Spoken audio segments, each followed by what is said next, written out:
This new lamp in Final Fantasy XIV proves why they have the best community support on the planet. So this lamppost was added as a new housing item in the latest patch for Final Fantasy XIV. And it's quite nice. The pole is reminiscent of a vine, and the lampshade kind of looks like an abstracted bunch of grapes, which is exactly what it is. This lamppost is referencing one of the biggest memes to ever come out of the Final Fantasy XIV community. So when the Final Fantasy XIV expansion Endwalker dropped in 2021, it introduced a new area called Labyrinthos. And in this area, there was a small vineyard which featured these grapes. Basically just a crystal with a grape skin wrapped around it. They were never meant to be anything important, just environmental dressing, and let's remember that at this point Final Fantasy XIV was essentially a decade old. But players latched onto these sharp-cornered grapes and made a lot of fun of them, in an entirely loving way, I should add.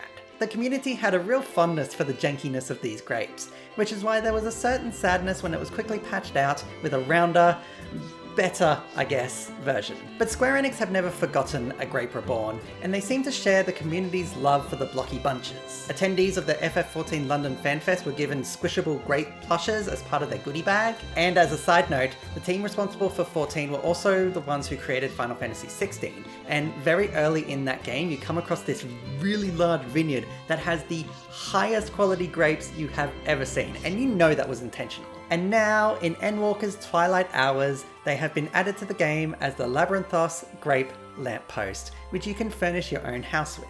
My favourite part of this whole thing is actually the in-game description that the lamppost has. It reads, "Seeking to make grapes more transportable, a researcher at Meriol Argonomics is rumoured to have produced a variety that grew in blocky clusters. Although complaints that they looked unappetizing led to a new strain with rounder edges, the original was regarded fondly by some, and so it was immortalized in the form of this lamppost." So now Square Enix have turned the low poly grapes into Eorzean lore. They are officially canon. I just love when developers have this push-pull relationship with their players, when the community push in one direction and the developers say yes and. It's a small but really wonderful way to make your community feel seen, and that they've contributed to the game in some ultimately really small and minor way.